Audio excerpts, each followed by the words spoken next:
하나님의 말씀은 창세기 1장 14절에서 23절입니다. 창세기 1장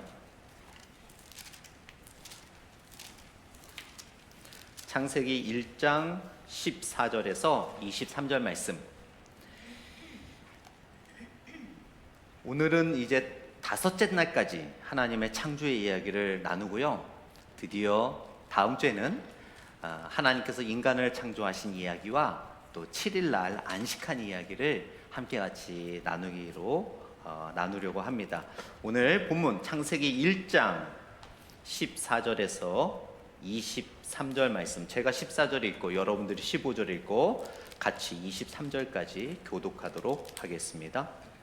하나님이 이르시되 하늘의 궁창에 광명체들이 있어 낮과 밤을 나누게 하고 그것들로 징조와 계절과 날과 해를 이루게 하라.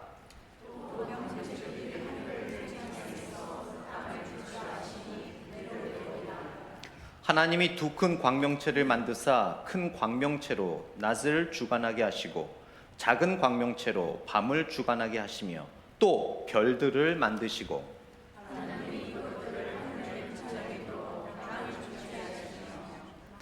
낮과 밤을 주관하게 하시고 빛과 어둠을 나누게 하시니 하나님이 보시기에 좋았더라. 하나님이 이르시되 물들은 생물을 번성하게 하라. 땅 위 하늘의 궁창에는 새가 나르라 하시고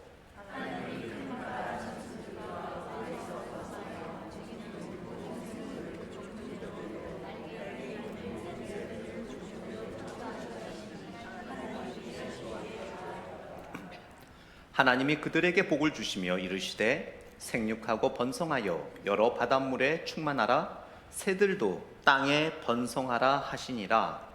저녁이 되고 아침이 되니 이는 다섯째 날이니라. 아멘. 잠시 기도하겠습니다. 하나님 아버지 감사합니다. 하나님께서 말씀해 주시는 시간입니다. 우리의 영의 눈을 열어 하나님의 뜻을 보게 하시고 또한 우리의 귀를 열어 주님의 음성을 듣게 하시며 우리의 마음을 열어 겸손하게 하나님의 뜻을 받는 시간 되게 하여 주옵소서. 감사드리며 예수님 이름으로 기도드렸습니다. 아멘. 미국의 유명한 통계학자 중에 네이트 실버라는 사람이 있어요. 이 네이트 실버는 2009년도에 그 미국에서 전 세계적으로 영향력 있는 사람 100인을 뽑았을 때 거기에 들었던 사람이고요. 2013년도에 미국에서 가장 창조적인 인물 1위를 했던 사람이 네이트 실버라는 사람입니다. 그 네이트 실버가 신호와 소음, The Signal and the Noise라는 책을 썼어요. 신호와 소음. 그 사람이 이 책 속에서 이런 말을 합니다. 이 네이트 실버는 위대한 통계학자로서 미국 프로야구의 선수들의 그 넥스트 이어에 어떤 타율이 될지, 그 팀이 어떤 승률이 될지 거의 정확하게 맞히는 사람이었고요. 또한 미국 대선에서 후보가 어느 정도에 득표할 건가를 거의 정확하게 맞췄던 사람입니다. 그런데 참 재밌는 이야기를 해요. 세월은 갈수록 과학과 기술과 컴퓨터의 능력이 발달돼서 빅데이터, 정말 우리는 시간이 가면 갈수록 더 많은 정보 속에서 살아간다라는 거죠. 그런데 그분이 재밌는 이야기를 합니다. 자신이 요만큼의 정보를 갖고 통계를 낼 때보다 지금은 이만큼의 정보를 갖고 통계를 내는데 오히려 이만큼의 정보를 갖고 통계 낼 때가 더 틀릴 때가 많다라는 거예요. 그러면서 신호와 소음이라는 책에서 이런 말을 합니다. 우리는 이 세상을 살아가면서 정보의 홍수 속에서 수많은 신호를 받는데 그것이 다 신호가 아니라 우리의 바른 신호를 깨닫게 하는데 방해가 되는 소음이 될 수 있다라는 거예요. 여러분, 우리가 이 세상의 창조기사, 이 세상의 기원에 대해서 얼마나 많은 신호를 받습니까? 얼마나 많은 시그널을 받습니까? 특별히 진화론에 대한 얼마나 많은 이론을 우리가 접하고 살아갑니까? 그러나 과연 그것이 진정한 시그널이 될 수 있을까요? 어쩌면 그것은 우리의 신앙의 눈을 가리우는 노이즈가 될 수 있다는 사실을 우리는 알 수 있습니다. 그래서 제가 벌써 지금 3주 동안 계속해서 이 1장의 창조의 이야기를 통해서 말씀을 전하는 이유는, 우리가 그동안 뭔가 창조에 대한 이야기는 알고 있지만 수많은 소음들을 통해서 확실한 믿음이 없었다면, 정말 2025년도를 시작하는 이 시점에 확실한 인류의 기원과 나의 기원에 대해서, 인간의 기원에 대해서 확실한 믿음을 갖고 나가자는 의미로 제가 이제 말씀을 세 번째 창조기사의 이야기를 전하게 됩니다. 지난주 말씀 여러분 혹시 기억하십니까? 하나님께서는 이 세상을 말씀으로 창조하셨다라고 우리는 성경을 통해 알게 되었죠. 또 이미 알고 있었습니다. 그런데 이 창조기사는 여러분 중요한 게 있어요.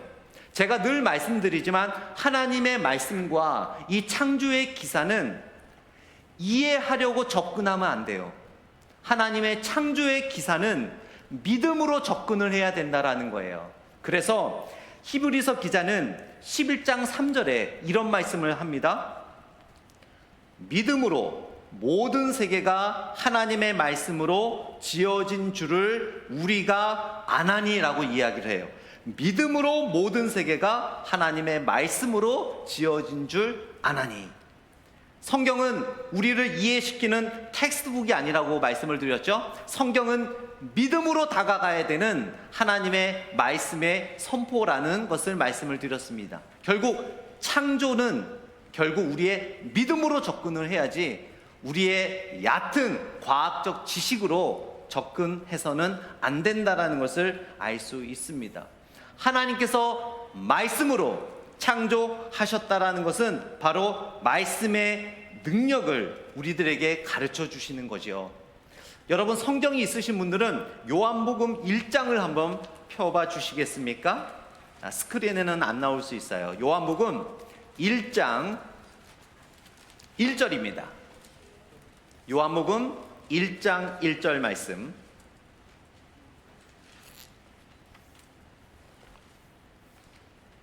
요한복음 1장 1절 말씀 제가 읽겠습니다. 태초에 말씀이 계시니라, 이 말씀이 하나님과 함께 계셨으니라고 이야기를 합니다. 여기서 여러분, 태초에 말씀이 계시니 이 말씀이 하나님과 함께 있었다라고 이야기를 하는데, 이 성경이 쓰여진 요한복음은 헬라어로 쓰여졌는데요. 헬라어 원어에는 함께 한다는 말이 두 가지 의미가 있어요. 메타와 프로스라는, 근데 영어에는 with 하나만 있잖아요.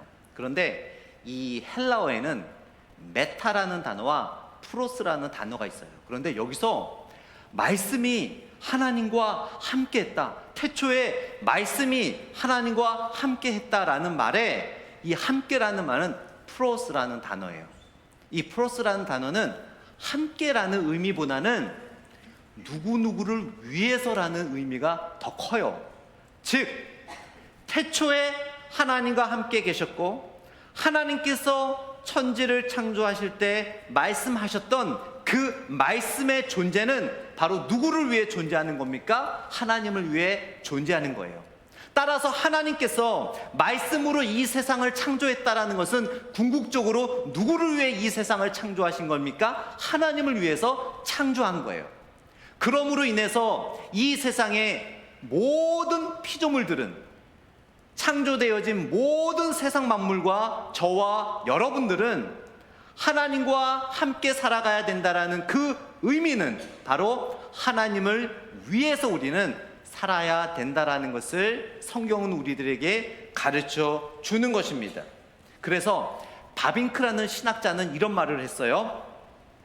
하나님이 말씀하시는 것은 단순한 소리가 아니라 그 말씀으로 세상을 창조하고 지탱할 정도로 큰 힘이다.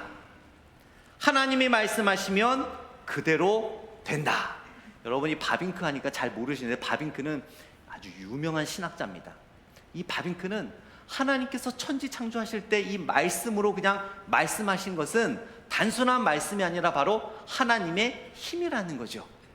그 말씀으로 이 세상을 창조하셨다라고 성경은 이야기하며, 또한 우리가 하나님께서 나누셨다라고 말씀을 우리가 들었습니다. 어둠과 빛을 나누시고 하늘의 물과 땅의 물을 나누시고 바다와 육지를 나누시고, 그것에서 우리가 알 수 있는 진리가 있다고 말씀을 드렸죠. 바로 구별입니다. 하나님께서는 구별하신 분이세요. 즉 하나님의 백성인 우리들은 이 세상과 구별된 삶을 살아가야 됨을 창조 기사를 통해 우리는 알 수 있습니다. 그리고 지난주에 중요했던 말씀 하나, 하나님이 창조하신 이후에 좋았다, it is good 하셨는데, 좋았다라는 것은 우리가 좋아하는 그런 감정이 아니라 하나님의 계획과 섭리와 하나님의 창조 질서대로 유지될 때 하나님은 그것을 보고 좋았다라고 말씀하셨어요. 따라서 하나님을 기쁘시게 하는 삶이란 내가 기뻐하는 삶이 아니라 하나님의 창조 질서와 하나님의 말씀에 의해 거기에 조화되는, 어울리는 삶을 살아갈 때 우리는 하나님을 기쁘게 하고 영광스러운 삶을 살 수 있다라는 말씀을 나누었습니다. 오늘 이 시간에 제가 지난주 시간에 너무 시간이 많이 지나갔기에 말씀을 자세히 나누지 못했는데, 우리 첫째 날 말씀을 좀 더 한번 보기를 원합니다. 여러분 1장 3절 말씀 성경이 있으신 분들은 창세기 1장 3절 말씀을 보게 되면 이런 말씀이 있습니다. 1장 3절입니다. 하나님이 이르시되 빛이 있으라 하시니 빛이 있었고, 그리고 빛이 하나님이 보시기에 좋았더라라고 말씀하시죠. 1장 1절에 하나님이 태초에 천지를 창조하셨다라는 그 태초에 천지를 창조하셨다라는 말은 두 가지 의미가 있다고 말씀을 드렸습니다. 하나는 하나님의 창조의 전체적인 주제를 말씀을 하는 거고, 또 하나는 지구와 우주를 창조했다는 의미가 그 안에 있어요. 그러니까 하나님께서 첫날 빛만 만드신 것이 아니라 지금 우리가 밟고 살아가는 이 지구와 우주를 만드셨어요. 그리고 다른 행성들은 아직 만들어지지 않았죠. 넷째 날에 하나님께서 태양과 달과 별들을 만드셨어요. 그러니까 첫째 날 그 빛이 만들어지기 전에 어둠과 또 지구와 우주의 공간이 만들어져 있음을 우리는 알 수 있습니다. 그러면서 지난주에 여러분이 가장 궁금해할 점들을 말씀을 드렸죠. 태양은 넷째 날에 만들어졌는데 과연 하나님께서 첫째 날에 만드신 이 빛은 무엇인가? 바로 원초적인 빛, 하나님의 영광의 빛. 거기에는 두 가지 의미가 있다고 했습니다. 우리가 눈으로 볼 수 있는 물질적인 빛이며, 또 하나님의 영광의 빛임을 말씀드렸어요. 성경에 보면 태양이 발광하는 그 빛이 아닌 하나님의 영광의 빛, 즉 첫째 날에 하나님께서 천지 창조하실 때 만드신 그 빛을 경험하는 많은 성경의 인물들이 있음을 보게 됩니다. 출애굽기 34장에 보면 모세가 시내산에서 하나님과 40일 동안 함께한 이후에 모세의 얼굴에 영광의 빛이 빛났다고 했어요. 그것은 태양빛이 아닙니다. 하나님께서 첫째 날에 창조하신 그 영광의 빛이 빛났지요. 또한 성경에 보게 되면 마태복음 17장에 변화산에서 예수님께서 영광의 빛에 그 휩싸인 모습을 성경은 선포하고 있습니다. 그것은 성경의 빛이, 그것은 햇빛이 아니에요. 태양의 빛이 아니라 하나님의 영광의 빛이었죠. 사도행전 9장에 보면 바울이 다메섹 도성에 갈 때 다메섹으로 가는 동안 그 빛에 눈이 어두워지게 되죠. 그 빛은 태양빛이 아닙니다. 바로 첫째 날에 하나님께서 창조하신 원초적인 빛, 그 빛을 바울은 경험하게 됩니다. 여러분과 저도 경험하신 분들도 계시고, 앞으로 우리도 그 첫째 날에 만드신 햇빛이 아닌 그 원초적인 빛을 우리가 경험하게 돼요. 어떤 분들은 간증 속에서 그런 이야기도 합니다. 목사님, 제가 처음 예수님을 영접할 때 기도하는 가운데 한 번도 보지 못한 빛을 통해서 예수님의 음성을 듣게 되고, 또는 십자가를 경험하게 되고, 또한 하나님의 놀라운 은혜를 경험하게 됐다라는 많은 분들의 간증도 있습니다. 또한 요한계시록에 보게 되면 이런 말씀이 있어요. 새 예루살렘에는 해와 달이 필요 없으며 하나님의 영광이 그곳을 비춘다고 이야기를 합니다. 우리가 천국에 가면 빛이 있어야 되잖아요. 근데 천국에 태양빛으로 천국의 빛을 조명할까요? 그건 아니죠. 우리가 지금 쓰는 이 밝은 이런 전기의 전구를 통해서 천국의 빛을 밝힐까요? 아니죠. 바로 우리는 천국에 가면요, 하나님이 첫째 날에 창조하신 그 빛을 우리는 경험할 수 있습니다. 자, 그러면서 여러분, 한 가지 우리가 천지 창조의 역사 속에서 기억해야 될 것이 있어요. 어둠은 어떻게 생겨났을까요? 그냥 얼떨결에 어둠이 생겨났을까요? 성경에 보면은요, 하나님께서 이런 말씀하셨어요. 하나님께서 모든 것을 창조하시고 보기 좋았더라. 그 모든 것에는 여러분, 어둠도 포함이 되어 있습니다. 물론 지금은 죄악이 관영하고 죄가 들어와서 죄가 어둠을 지배하기 때문에 지금은 어둠은 죄와 죄악으로 우리가 비유하기도 하지요. 그러나 천지 창조할 때는 하나님께서 이 어둠을 굉장히 중요하고 좋은 목적으로 만드셨어요. 빛보다 먼저 만들어진 게 뭔지 아십니까? 어둠입니다. 하나님께서 어둠을 만드신 목적은 하나님은 이미 다 아시니까 우리 인간이 그 수면을 취할 수 있도록, 또 하나님께서 나중에 만드실 동물들 중에는 이 어둠을 이용해서 먹이를 찾는 동물들도 있고요, 또 어둠 속에서 오히려 낮보다 더 활성화되고 활동하는 동물들이 있습니다. 그래서 하나님께서는 이 어두움을 만드셨는데 결국 그 어두움은 세상의 질서를 위해 만드셨다라는 거예요. 그런데 안타깝게도 아담과 하와의 죄로 인해서 이 어두움은 죄악이 관영하며 죄악이 지배하는 그런 어둠의 세력이 되었지요. 제가 아는 어떤 집사님 중에 밤문화를 즐기시는 분이 계셨어요. 그러면서 이제 여러 교육을 마치시고 간증을 하는데 이런 간증을 하시더라고요.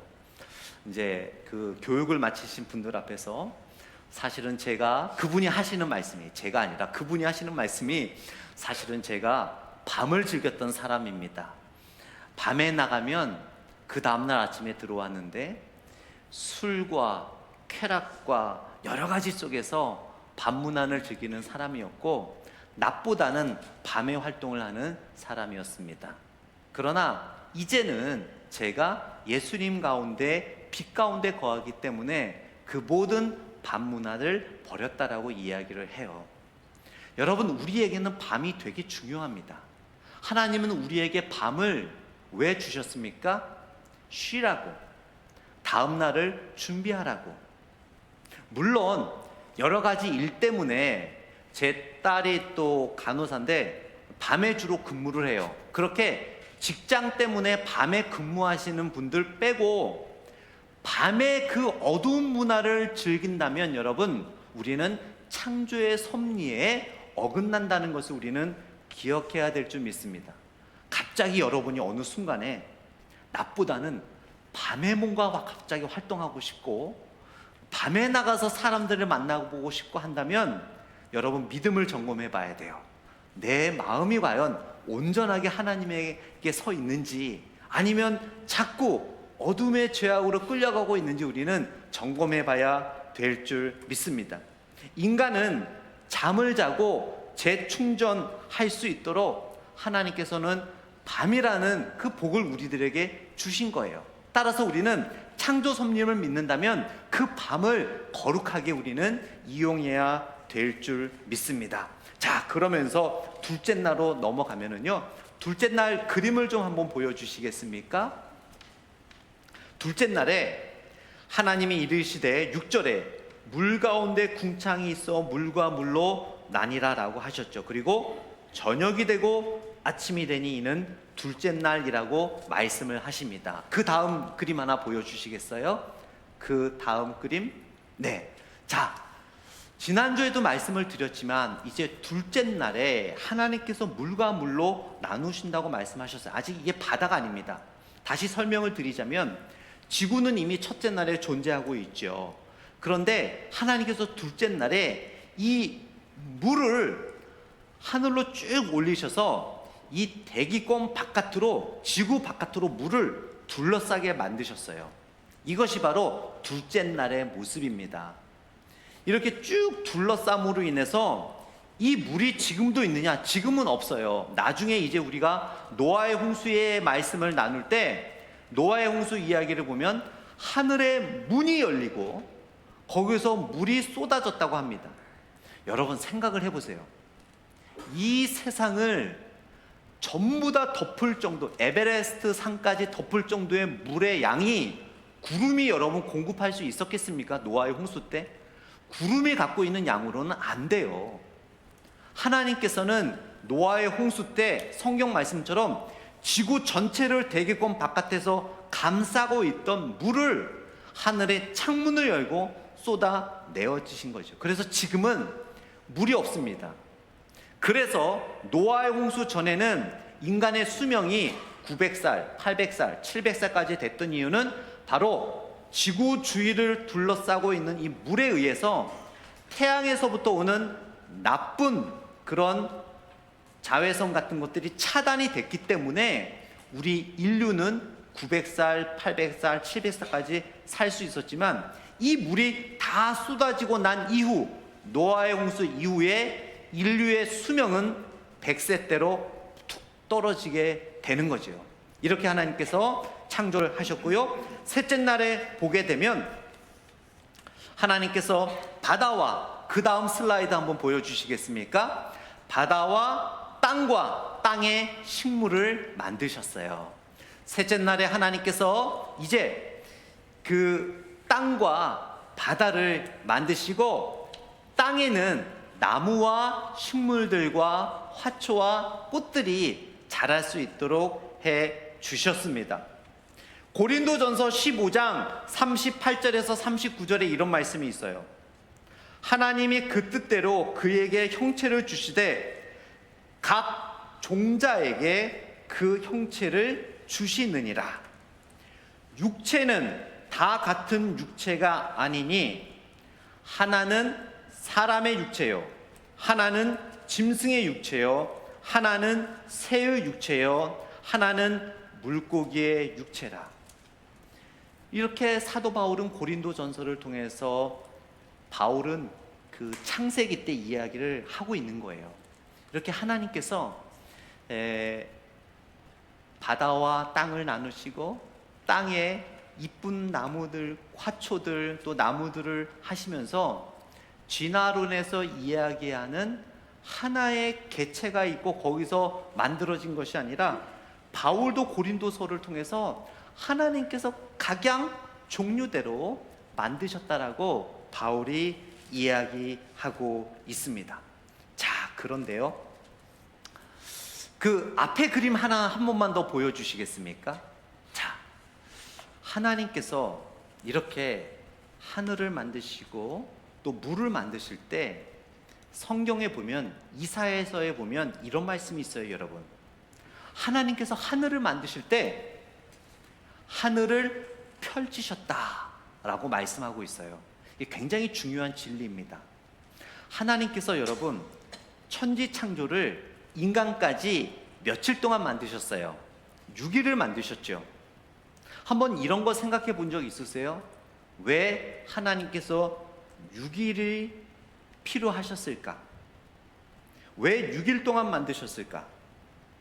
하나님은 과연 그 6일 동안 만드실 시간이 필요하셨을까? 왜 하필이면 6일일까? 하나님은 하루 동안에 그걸 만드시지 못하기 때문에 6번에 걸쳐서 나눠서 만드신 것일까? 생각해 본 적 있으십니까? 하나님이 과연 여러분 한 번에 첫날부터 여섯째 날까지 지구부터 인간까지 한 번에 만드시지 못하셨기 때문에 6일을 나눠서 만드셨을까요? 아니면 어떤 목적이 있었을까요? 이사야서가 답변하고 있어요. 하늘을 만드셨을 때 하나님께서 하늘을 펼치셨다라고 말하고 있어요. 과연 그것은 뭐냐면 하나님이 천지를 어떤 식으로 창조하셨는지를 우리에게 가르쳐 주는 거예요. 하나님은요, 어떤 매직처럼 무엇을 하나 생겨라 하고 만드신 것이 아니라 생성 과정을 이용하셨다라는 거예요. 하나님께서 땅을 만드시고 또 바다와 나누신 다음에 그 셋째 날에 그 나무와 화초를 만드실 때도 그냥 한번 딱 해서 완성되어진 꽃들과 나무들을 딱 생기게 하신 것이 아니라 시간을 주관하시는 하나님께서 그 나무와 화초들이 빨리 자랄 수 있도록 그 시간을 주관하셨고 생성 과정을 이용했었다라는 것을 우리는 성경을 통해 알 수 있습니다. 여러분 그거 혹시 아세요? 저도 다큐멘터리를 좋아하는데 다큐멘터리를 가끔 보게 되면 정말 희한한 식물을 촬영을 합니다. 그거를 뭐 잠시 촬영하는 게 아니라 일주일, 한 달, 두 달, 넉 달 그렇게 막 촬영을 해서 그 자리에서 촬영한 거를 한 1분 안에 그 카메라 녹화한 거를 빨리 돌려갖고 쫙 보여줘요. 초스피드로. 그러면 어떻게 돼요? 막 싹이 나고 줄기가 나고 성장하면서 막 꽃이 피죠. 그것이 한 3달, 넉 달 걸렸던 그 성장을 단 1분 안에 다 보여줍니다. 하나님은 그냥 어떤 기계처럼 땅땅땅 찍어내신 것이 아니라 시간을 주관하시는 하나님께서 우리가 마치 다큐멘터리를 보듯이 그 모든 천지 만물을 창조하실 때 하나님의 질서와 계획대로 생성되는 과정을 하나님께서는 사용했다는 사실을 우리는 알 수가 있습니다. 그것을 통해 우리 삶에 적용할 수 있는 것은 무엇일까요? 에베소서에 보면 하나님께서 저와 여러분들에게 부탁하신 게 있어요. 자라나라라고 말씀하셨어요. 자라나라라고. 그것은 우리의 육신을 크게 키워라라는 의미가 아니죠.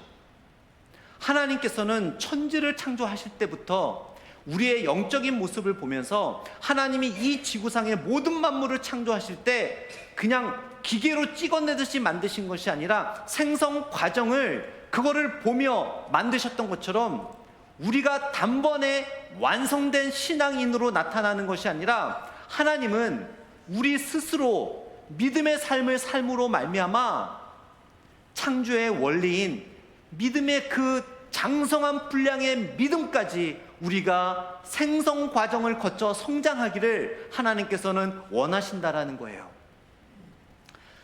오늘 눈이 많이 오지 않았습니까? 여러분들은 아마 가슴이 철렁했을 거예요. 교회 갈 수 있을까? 운전을 어떻게 할까? 그러나 오하이오주에서 7년을 살았던 저는요, 이런 건 아무것도 아니에요. 거기는요, 눈이요 10월 달부터 5월 달까지 와요. 그리고 그 몇 개월 동안 눈이 진짜 무릎까지 쌓입니다. 그렇기 때문에 이런 눈에서 운전하는 건 정말 눈 감고도 할 수 있어요. 네. 여러분들이 이렇게 오는 과정, 그리고 이렇게 눈이 오면서 바깥에 있는 화초들과 나무들이 다 죽는 건 아니잖아요. 이 싸늘한 이 겨울의 날씨를 거쳐가면서 그들은 또다시 성장합니다. 그것이 우리의 신앙의 삶이에요. 창조 기사에서 하나님께서 우리에게 주시는 진리는요, 우리는 단순간에 장성한 믿음의 분량으로 변할 수는 없어요. 과정이 필요합니다. 때로는 바깥에서 눈을 맞는 나무들처럼 기도하고 열심히 신앙생활은 하지만 때로는 예상치 못한 어떤 질병과 어떤 마음의 상처와 내가 공부하는 학업과 직장과 관계성 속에서 예상치 못한 아픔과 어려움을 겪을 수 있다는 거예요. 그런데 결국 그것으로 끝나는 것이 아니라 창조의 원리를 믿는 우리들에게 주신 하나님의 진리는 결국 그것을 통해서 우리는 성장한다는 거예요. 때로는 그 말이 너무나 가슴 아프지만 그 가슴 아픈 말을 기도하며 믿음으로 이어나갈 때 정말 나도 받아치고 싶지만 인내함으로 참을 때 나의 성장판이 된다라는 거죠.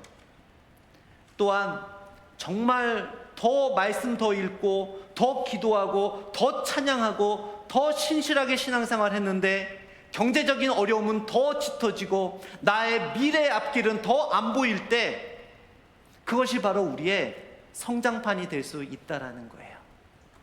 이 창조기사는 여러분 단순히 하나님께서 동전을 넣으면 자판기에서 물건 나오듯이 그렇게 창조하신 것이 아니라 우리들에게 귀한 영적 진리를 주십니다. 생성 과정을 하나님은 다 이용하셨어요. 저와 여러분에게 인생의 골은 무엇입니까? 바로 믿음이 장성한 분량으로 성장하는 거죠. 한순간에 될 수 없다라는 거예요. 창조 원리에서는 그 과정을 우리가 믿음으로 이겨나갈 때 결국 우리는 하나님께서 여섯째 날까지 모든 창조를 마무리하시고 It is really good, 참 좋다라고 말씀하셨던 것처럼 그러한 믿음으로 우리는 올라갈 수 있음을 우리는 알 수 있게 됩니다. 그러면서 넷째 날에 하나님께서 태양과 달과 별을 만드셨죠. 여러분 이걸 보면서 혹시 궁금해하지 않으셨어요? 우리는 지금 시간을 넷째 날 참 그림에 보이듯이 이 태양과 모든 행성, 지구는 첫째 날에 만들어졌고요. 그 우주에 박혀있는 많은 행성과 별들은 넷째 날에 만드셨어요, 하나님께서. 그런데 여러분 우리가 시간은 무엇으로 우리가 보죠? 태양입니다. 그런데 또 셋째 날에 하나님께서 나무와 화초를 먼저 만드셨어요. 그러나 그때는 아직 태양이 없었어요. 우리가 알고 있는 과학적 상식으로는 태양이 주는 광합성이 있어야만 식물이 건강하게 자랄 수 있는데 하루 차이지만 어떻게 태양이 없이 하나님께서 먼저 만드셨을까? 그것은 우리 인간의 상식을 초월한 하나님의 놀라운 능력으로 만드신 거예요. 제가 그래서 처음에 말씀을 드렸죠. 하나님의 창조 기사는 우리의 얕은 과학적 지식으로 접근하면 절대로 이해도 못하고 믿지도 못합니다.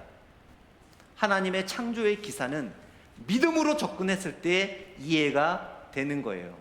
그런데 태양이 있어야 하루 이틀 이것이 지나가는 날이 개수가 되는데 태양은 넷째 날에 만들어졌는데 하나님께서는 첫째 날, 둘째 날, 셋째 날을 다 계수하셨어요. 그러면 무엇으로 계수를 하셨느냐? 많은 지금도 신학자들 가운데 과연 하나님의 첫째 날, 둘째 날은 우리가 지금 경험하는 24시간이 맞을까? 아니면 하나님의 하루는 1000년 같아서 우리가 예상하지 못한 어떤 긴 24시간이 아니라 몇 년, 몇백 년의 그 창조의 기간이 아닐까라고 생각하는 과학자들 또 신학자들이 있습니다. 그러나 저와 같은 이렇게 성경을 더 깊이 알고자 하는 어떤 그 건전하고 보수적인 그런 목회자들과 신학자들은 이렇게 이해를 합니다. 하나님께서 태양을 만드셨을 때부터 24시간이 시작된 것이 아니라 이미 하나님께서는 시간을 다 주관하신 분이기 때문에 첫째 날부터 24시간의 길이를 정해 놓으신 거죠. 그래서 창조 기사에 나오는 욤이라는 히브리어, 그 날이라는 그 하루라는 그 개념은 하나님께서 이미 만드신 계획하신 24시간이라는 개념이라고 우리는 믿습니다. 지금 우리가 경험하고 있는 24시간. 그래서 첫째 날도 24시간, 둘째 날도 24시간 동안 만드셨고, 셋째 날, 넷째 날 그 24시간이라는 하나님의 그 타임 스케줄 안에 태양의 움직임을 맞춰 놓으신 거죠. 왜냐하면 하나님은 모든 세상 주관을 하나님의 계획과 설계대로 운행하시기 때문입니다. 넷째 날 태양이 만들어졌기 때문에 태양이 움직이는 것을 봐서 하나님이 어떻게 움직이나 태양에 따라서 시간을 정해야지, 이것이 아니라 이미 하나님께서 첫째 날부터 만드신 그 시간에 따라 태양이 움직였다라는 것을 우리는 알 수 있습니다.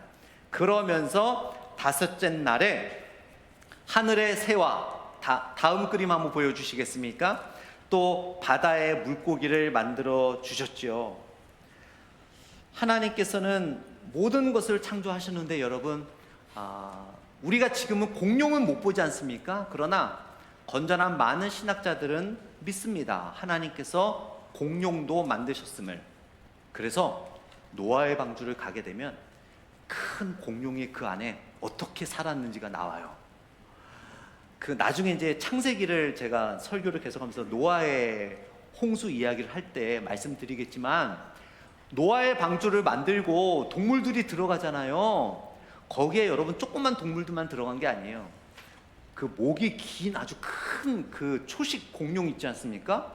개도 들어가고, 아주 날카로운 티라노사우루스라는 그 공룡도 들어가고, 그 공룡도 다 들어갔어요. 그러나 지구의 기후로 인해서 공룡의 그런 생성은 멸종이 됐지만 하나님께서는 다 만드셨죠. 왜냐하면 그 21절에 보게 되면 하나님 성경 말씀이 이렇게 돼 있어요. 하나님이 큰 바다 짐승들과 물에서 번성하여 움직이는 모든 생물을 창조했다라고 이야기합니다. 고래뿐만 아니라 물속에 있었던 공룡들도 하나님이 다 창조하셨다라고 말하고 있어요. 말씀을 맺도록 하겠습니다. 창조 기사를 통해서 우리가 기억해야 될 부분이 있습니다. 하나님은 생성 과정을 하나님께서는 무시하지 않으시고 사용하셨다라는 거예요. 그 생성 과정은 바로 영적으로 우리의 생성 과정입니다.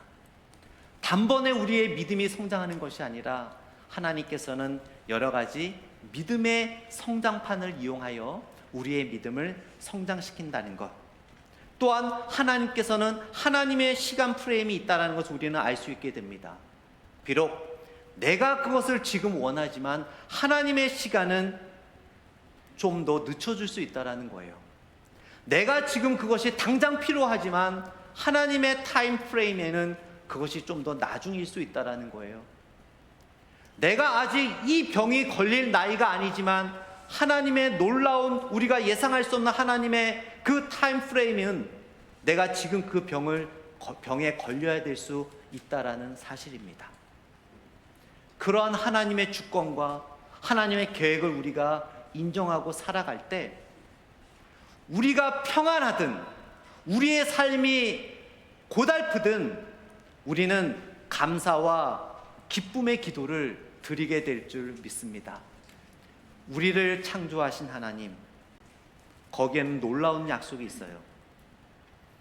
하나님은 여러분을 창조하셨기 때문에 하나님은 여러분을 반드시 책임져 주십니다. 그것이 창조기사의 약속입니다. 그 약속을 믿고 오늘도 내일도 믿음으로 감사하며 기쁘고 담대하게 나아가시는 여러분의 삶이 되시기를 간절히 축원드립니다. 우리 잠시 같이 일어날까요? 일어나서 우리 함께 같이 기도하기를 원합니다. 오늘 말씀을 묵상하면서 그냥 창세기의 가장 첫 책이라 그냥 읽고 지나갔던 하나님의 창조의 기사, 그 기사를 통해 우리들에게 하나님은 또 약속하십니다. 우리의 생성 과정, 믿음의 생성 과정을 이용하신다는 것, 또한 하나님의 그 계획이 타임이 있다는 것, 또한 우리는 하나님의 창조물이기 때문에 하나님께서 우리의 삶을 주관하신다는 것, 우리 그것을 믿고 이 시간에 하나님이 제 삶을 주관하신 분이십니다.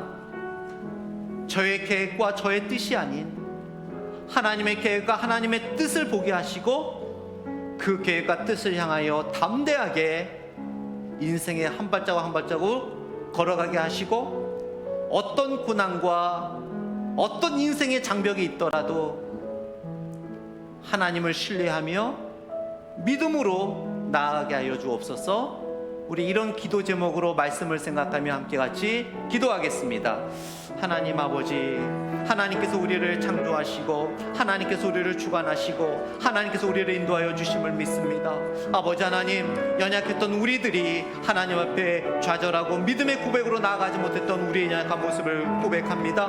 아버지 하나님, 용서하여 주시고 우리를 창조하시고 우리를 이끌으시는 분이심으로 말미암아 하나님께서는 놀라운 우리가 상상하지 못한 계획과 뜻이 있음을 믿으며, 아버지 하나님, 우리 인생에 어떤 장벽이 있더라도 하나님께 향하여 믿음으로 나아감을 고백합니다. 아버지 하나님, 하나님께서 우리를 또한 믿음을 성장시키기 위하여 여러 가지 믿음의 성장판을 이용하심을 우리가 깨닫게 됩니다. 아버지, 어떤 고난과 어떤 어려움이 있더라도 믿음으로 나아가며 담대하게 감사하며 나가는 우리 삶이 되게 하여 주시옵소서.